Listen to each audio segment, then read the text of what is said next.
For a long time, if you went to the library in Wilmington, North Carolina, there was one thing you weren't allowed to research. We were refused. We were rejected by the librarian. When I asked about or inquired about 1898, they wanted to know why. I was told that yes, they had something, but they kept it under lock and key.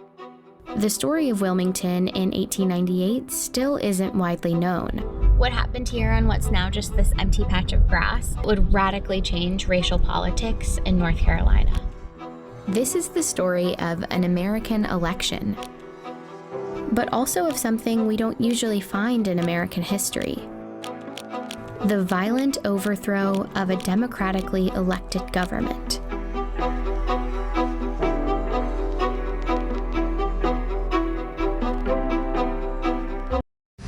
Hello, how you doing? My name is Antonio. My page is Unapologetically Black ADOS. I ask that you like and subscribe to the page. Today, what I want to say, Black people, we have to understand if critical race theory taught properly would lower white children's self-esteem, what has history taught, absent of critical race theory, done to the self-esteem of black children? In the late 1800s, Wilmington, North Carolina was the state's largest city. It had a majority black population, and historians today describe it as a rarity in the post-Civil War American South. Wilmington, prior to November 1898, was what the New South could be at the cusp of the 20th century. There was an unusual degree of black prosperity. In Wilmington, there were successful black entrepreneurs, doctors, teachers, but also black elected officials. And for a time, that was true throughout the state. Take a look at the politicians on this poster of the 1889 North Carolina House of Representatives. Here at the bottom are black Republican representatives, some from Wilmington. North Carolina also sent 4 black Republicans to the U.S. Congress between 1875 and 1899.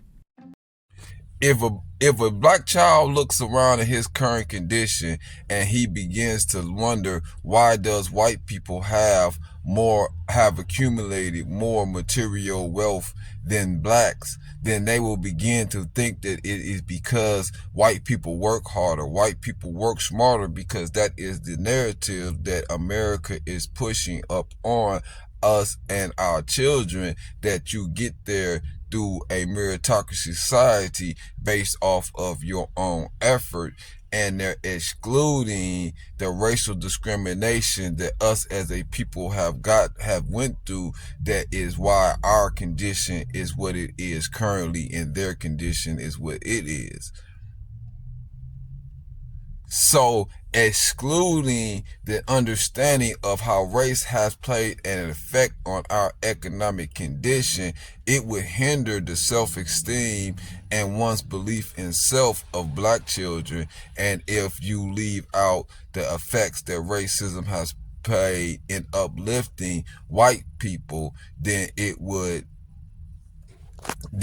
give them a false security of their abilities to succeed. Were successful in part because of a third party called the Populist Party, made up of mostly white farmers fed up with the tough economic times. North Carolina populists joined up with Republicans to form what they called the Fusion Party. And in the elections of 1894 and 1896, the Fusion Party defeated the Democrats in sweeping victories statewide. That meant North Carolina now had a government that shared power between black and white politicians, including a newly elected Republican governor. Together, they moved towards reforms that would favor black Americans and working-class whites. So you see, black people attempted to apply the legal system in order to get their just due rights so that they can make a fair living and have just business dealings. But what they was met with was white supremacy violence in order to enforce their oppressive practices upon the black community, forcing us to work in impoverished conditions just to remain alive in that type of environment. So to deny that they was able to elevate and build wealth at this time using physical violence to oppress black people would be ignorant, or would be the equivalence of being a Holocaust denier. This is why Europeans have to fight so hard to deny critical race theory. This was something that the Democratic Party folks were simply not going to accept. A multiracial government wasn't just a disappointment for Democrats. It was more like a humiliation. They needed a plan to take back control of the state in the next election. So party leaders like Furnifold Simmons, future U.S. Senator, Charles Aycock, future North Carolina governor, and this man, Alfred Moore Waddell, came up with one: to beat the Fusion Party by luring white populist voters away from their alliance with black voters. Wilmington, with a large black population and a local fusion government in power, would be a focus of their campaign. The state Democratic Party handbook for 1898 laid out their goal: consolidate the white vote by stoking white anger and resentment. It said, "This is a white man's country, and white men must control and govern it." Their most effective. So what you see, what happened is immediately after slavery, black people was able to build thriving black communities and even able to offer political solutions to the issues that poor white people was dealing with, enough solutions in order to get the poor white people to support blacks in gaining political support to vote for them. But Europeans, the white elites, was able to use race and white people insecurities of competing with blacks on an equal playing field as leverage in order to get the white people's support even at their own demise. Active tool was the media.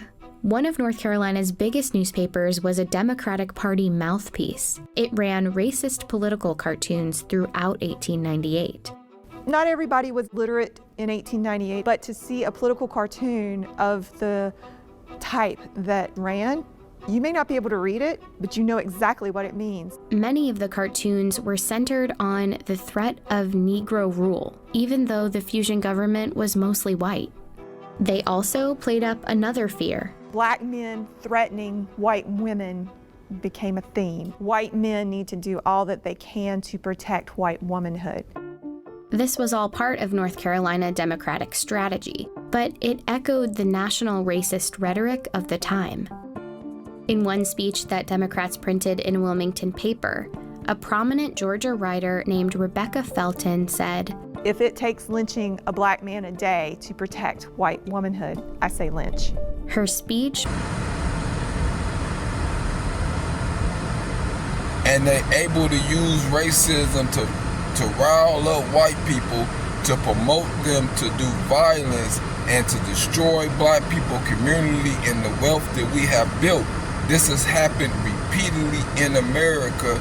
You can see violence as a tool in order to economically oppress the black community.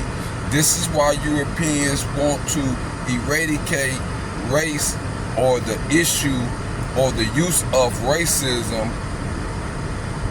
that they have applied to economically castrate the black community from the history books, because it reveals that our condition is created due to their violent behavior. They engineered what was essentially a coup d'etat.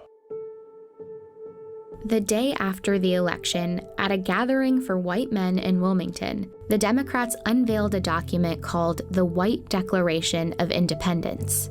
It contained an ultimatum. Cynthia Brown, whose descendants were in Wilmington back in 1898, is a historian at her church, where there's a preserved copy of the Declaration from the next day's newspaper. We will no longer be ruled and will never again be ruled by men of African origin. They would strip black men of voting rights. They would give white men a large part of the employment heretofore given to black men. And as for Alex Manley, we demand that he leave this city forever within 24 hours. The next morning, hundreds of white men marched to the offices of the Daily Record. Manly was gone. He had fled to save his own life. They set the Daily Record building on fire. This is where it once stood.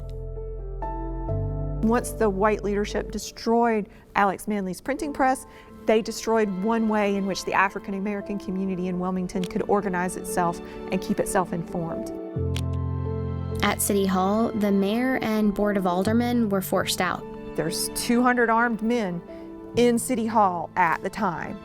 They didn't do it of their own free will. And as they resigned, a new member selected by the Democratic Party was voted into office. Waddell, who once threatened to fill the Cape Fear River with black bodies, was the new mayor of Wilmington.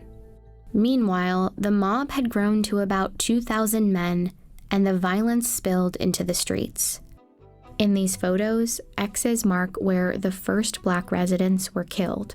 The stories are that they were dumped into the river, and there are varying stories about how many people were killed. I see 40 to 60 clearly as fatalities as a result of the violence, but I think it was higher. Many black residents hid for days in the swamps and the wooded cemeteries in the city, including Cynthia's great-grandmother. If you begin to look at history, you will see immediately after slavery, blacks began to rebuild strong, vibrant communities, and those communities were repeatedly destroyed by white people, and that is how Europeans continuously maintain their advantage. It is difficult to maintain wealth if every time you have something built or you establish something, another community comes down and burns it to the ground. It is difficult to build and establish and maintain wealth when you are at the mercy of a community that is volatile with their temperament and is willing to snap out and slaughter your entire community on a continuous basis. And America has done this repeatedly to black communities all across this country. Summer of 1919. Race riots broke out in dozens of cities across the country. But in the rural South, something even more menacing was taking form. There, slavery existed in all but name. In a system called sharecropping, farmers provided landowners with labor for a share of crops produced. But the system was rigged. Sharecroppers were often kept in perpetual debt. One black sharecropper raised $500 worth of cotton, and his landlord told him, "Yeah, but you used $697 worth of supplies, so you owe me money." Everyone who has any power at this point is working to make sure they keep African American laborers tied to the land. We must ask ourselves, how did these Europeans get this land if it was not for their whiteness? African Americans and the federal land policy exploring the Homestead Act of 1862 and 1866. We examined the history of the U.S. land policy with a focus on the Homestead Act, underscoring the previous position of African Americans during the Homestead period. We discussed the historical context and the shift political landscape of the Civil War and Reconstruction era, providing the context for research on federal land policies and programs of race. Past research is almost entirely outside of the agriculture and applied economic profession. We believe that the applied economic discipline is especially suited for empirically examining the influences of the federal land policy on the past and present disparities and racial makeup of American culture. For most of us, U.S. history, popular understanding of economic opportunities has been connected to property rights and ownership. During the 19th century, when the United States was primarily a nation of farmland ownership was particularly important. As the United States pushed westwards in the same area, the federal government became responsible for administering newly acquired territories and coordinating their settlements. The Homestead Act of 1862 and 1866, which granted free land to U.S. citizens who would settle it. I just need us to understand that at the time that Europeans did the Homestead Act, that black Americans was not yet considered Americans or citizens, so we was not able to participate in the Homestead Act. So when they gave that free land out, it was given to all white people. So I'm not trying to hear that critical race theory does not apply in our economic condition right now, because those farms have been passed down from generations to generations, and even those farms that have been sold, the wealth that was used from the selling of those farms have been able to be transferred into various other assets and passed down to generations and generations. So these conditions and these policies have an ongoing effect on the black community. Passed by the Senate on June 8, 1866, and ratified 2 years later on July 9, 1868, the 14th Amendment granted citizenship to all persons born or naturalized in the United States, including formerly enslaved people, and provided all citizens with equal protection under the law. For roughly 50 years, the system went unchecked.